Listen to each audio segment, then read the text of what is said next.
Bonjour à tous, c'est Alexandra d'Astrologie Guidance de Vie. Je vous retrouve aujourd'hui pour parler du positionnement des planètes dans la maison 7 qui commence donc au descendant, en face de l'ascendant. Donc la maison 7, c'est une maison un petit peu particulière parce que on pourrait dire qu'elle ne nous représente pas forcément nous-mêmes. Euh, Il y a plusieurs échos. Donc on dit la maison 7, c'est nous au sein d'une relation. Nous, comment on est en association avec les autres. Mais il est aussi dit que la maison 7, c'est les autres. C'est-à-dire que c'est directement ce qui s'oppose à nous. L'ascendant, c'est nous, c'est notre masque, c'est notre persona, et la maison 7, c'est l'autre. C'est ce qui est opposé à nous. C'est ce qui est différent. C'est là où il va falloir faire des compromis parce que justement, on se heurte à la différence de l'autre, qui n'est pas nous. Donc, la maison 7 est un petit peu particulière. C'est un lieu de projection. C'est un lieu où on va beaucoup projeter sur les autres certaines caractéristiques du moment que des planètes sont positionnées dans cette maison 7.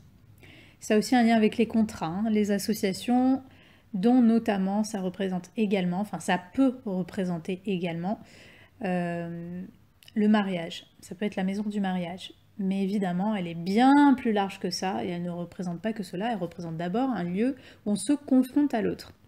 Donc on va commencer par parler tout simplement de la Lune.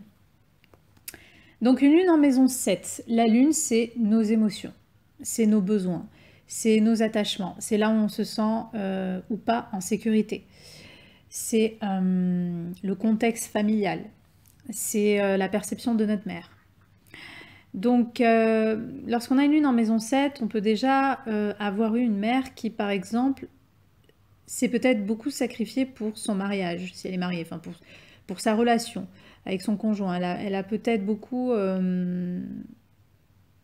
On peut aussi, par exemple pour les hommes, on pourrait aussi voir la mère comme l'épouse que quelque part ils aimeraient avoir dans la vraie vie. On peut projeter de...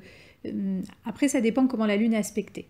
Si la lune est assez bien aspectée, on peut vraiment projeter sa propre mère comme étant le partenaire idéal, entre guillemets, ou qu'on aimerait que notre partenaire ressemble à notre mère, par exemple, pour les hommes.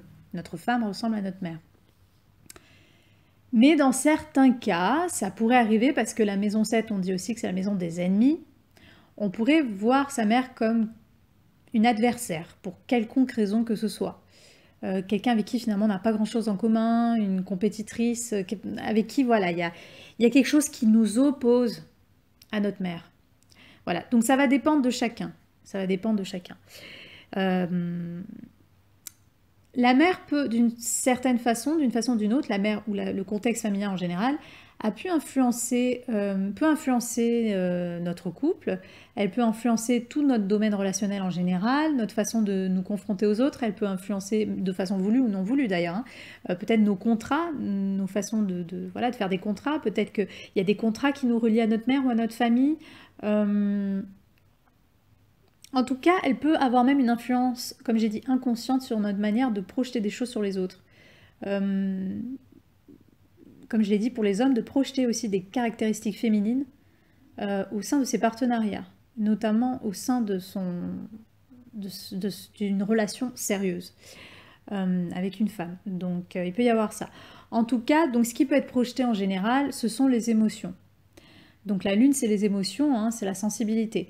Donc peut-être que si vous avez une lune en maison 7, vous cherchez des partenaires, vous cherchez des associations où vous vous sentirez comme en famille. Il faut qu'il y ait ce côté famille, il faut qu'il y ait ce côté où vous vous sentez en sécurité dans vos associations, avec vos partenaires et donc dans votre couple. Vous pourriez rechercher à avoir une relation, être en couple avec quelqu'un qui est très lunaire, avec quelqu'un qui prend soin de vous, avec quelqu'un qui est maternant peut-être même, quelqu'un qui vraiment vous sécurise. Pour certaines personnes, c'est vous-même, comment vous serez au sein de relations. Donc peut-être que vous allez bâtir des relations, et ce, qu'elles soient par exemple au sein de votre mariage ou non, vous allez peut-être avoir des caractéristiques lunaires au sein de vos relations. Donc peut-être que vous allez avoir à prendre soin des gens avec qui vous vous associez. ou que les gens avec qui vous associez prennent soin de vous. Peut-être que, par exemple, en couple, vous pourriez être dépendant. On pourrait avoir affaire à des dépendants affectifs avec ce genre de configuration parce que justement, la lune, c'est nos besoins. La maison 7, c'est les autres. C'est les associations et c'est notamment, comme j'ai dit, l'association sérieuse, contractuelle, qui peut être représentée par le mariage. Donc on peut avoir besoin de l'autre, on peut avoir besoin des autres. On peut être sensible, très sensible à ce que pensent les autres. On peut être très sensible, très attaché à s'associer avec les autres. On peut être très sensible à toutes sortes d'interactions, à tout événement, toute chose qui va nous faire confronter aux autres.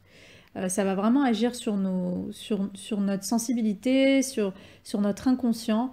Donc voilà, on peut vraiment être, comme j'ai dit, voilà, par exemple, si vous êtes marié, si vous avez voilà, un partenaire sérieux, vous pourrez dépendre de lui, ou peut-être qu'au contraire, vous allez avoir quelqu'un qui aura des tendances à dépendre de vous. Donc à voir un petit peu comment joue ce jeu des projections avec la Lune. Peut-être que pour certaines personnes, tout ce qui concerne les caractéristiques lunaires, c'est-à-dire tout ce qui concerne la sensibilité, ça peut être peut-être pour certaines personnes quelque chose d'un peu abstrait. C'est-à-dire que peut-être vous pourriez avoir l'impression de ne pas être assez sensible vous-même, pas assez maternant, pas... Peut-être que ce sont des valeurs, des qualités que vous ne ressentez pas chez vous. Ça ne veut pas dire qu'elles n'y sont pas, mais que peut-être vous vous en sentez un petit peu distancié, que donc vous allez les rechercher dans des partenaires, consciemment ou inconsciemment. Parce que comme j'ai dit, c'est le jeu des projections. Donc la maison 7, vous allez peut-être rechercher des qualités lunaires, parce qu'en quelque sorte, vous allez peut-être avoir l'impression de ne pas avoir ces qualités lunaires, ce qui est faux. Par exemple, si vous avez en plus une lune en maison 7, mais près du descendant, c'est-à-dire la maison angulaire qui est en face de l'ascendant, automatiquement cette lune va toucher cet ascendant par opposition. Et ça veut dire qu'elle va être forte. Donc justement, vous pourriez avoir des qualités très lunaires. Donc ça dépend. Ça va peut-être plus s'activer peut-être avec une lune qui est un peu plus loin du descendant, qui est dans la maison 7, mais un endroit un peu plus éloigné. Donc ça va dépendre comment ça va se traduire pour chacun. Mais voilà, l'homme peut voir la femme comme justement, l'homme peut énormément estimer la femme, avoir besoin toujours d'avoir une femme dans sa vie, être en couple, avoir une relation sérieuse. Mais il pourrait aussi, dans certains cas, voir la femme comme une ennemie ou une adversaire. Quelqu'un avec qui on se sent en compétition pour quelque chose. Ça peut être possible aussi parce que, je le répète, la maison 7, c'est aussi la maison de l'adversité. C'est l'adversaire. C'est ce qui s'oppose à soi. Donc il peut y avoir ce jeu de rapport de force aussi avec la femme. Ça dépend de comment cette lune est aspectée. Si on a une lune qui est très enflammée, ou par exemple carré Mars, vous voyez, on peut avoir ce rapport de force. Donc, en tout cas, la femme aura une influence si vous êtes un homme, par exemple, la femme aura une influence sur votre couple, votre relation. Ça sera peut-être elle, entre vous deux, qui aura le plus d'influence, finalement, sur la relation, d'une façon ou d'une autre. Peu importe la raison. Voilà. Les femmes, comme j'ai dit, les femmes, vous pouvez vraiment vous identifier à votre couple. Vous pourrez être vraiment dépendante. Vous pourriez, par exemple, avoir l'impression que vous allez vous réaliser à travers votre relation amoureuse ou que vous allez vous allez vous sentir en sécurité à travers un partenaire. Vous allez peut-être avoir besoin d'avoir un partenaire qui vous fait un peu de papa et de maman, c'est-à-dire que peut-être plus de maman même. Quelqu'un qui prend vraiment soin de vous, qui vous fait sentir à l'aise, en sécurité, qui s'occupe de vous, vous voyez, qui vous materne un peu, voilà. La lune peut avoir un côté capricieux, donc peut-être on peut avoir certaines caractéristiques immatures, enfantines, capricieuses au sein de ces relations, de ces partenariats, où on peut être vu comme quelqu'un d'un peu capricieux et d'immature au sein de ses associations, au sein de son couple, ou au contraire, on peut attirer des partenaires, qu'ils soient amoureux ou tout simplement des partenaires avec qui s'associer, hein, pour des projets ou quoi. On peut attirer des partenaires qui sont capricieux ou qui sont un peu immatures, voilà. Tout ce qui concerne les contrats, les associations peuvent tourner autour des choses lunaires. Donc la lune, c'est tout ce qui concerne les enfants, la famille, l'immobilier, le foyer, tout ce qui concerne peut-être des choses même un peu artistiques, parce que la lune est très sensible.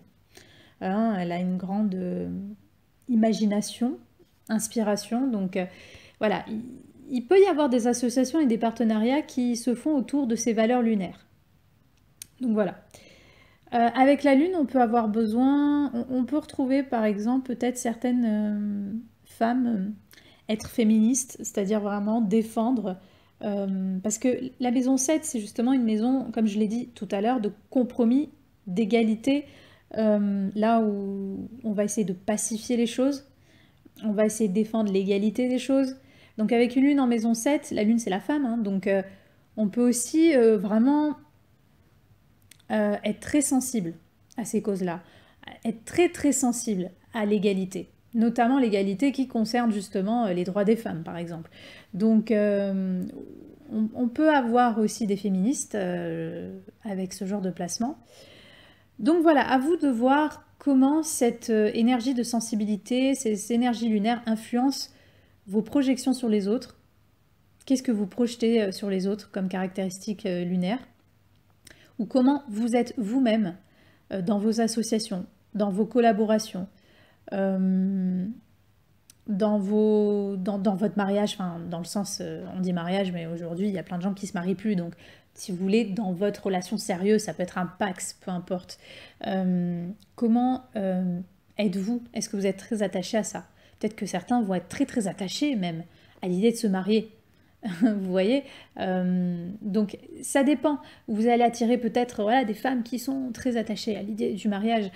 Comment agissent ces énergies lunaires? Il peut y avoir, comme j'ai dit, il pourrait y avoir beaucoup de contrats, beaucoup de paperasse, beaucoup de choses qui se signent en rapport à la lune, donc qui se signent par rapport à la famille, à l'immobilier, par rapport aux enfants. Pour certains, peut-être, s'il y a vraiment des mauvais aspects, vous pourrez avoir des procès avec des membres de votre famille. Il peut y avoir des procès par rapport à une maison. Il peut y avoir des problèmes, vous voyez, avec la justice concernant la famille, la maison, la vie privée, la femme. Donc, voyez un petit peu comment, voilà, comment cette énergie lunaire agit sur vos jeux des projections.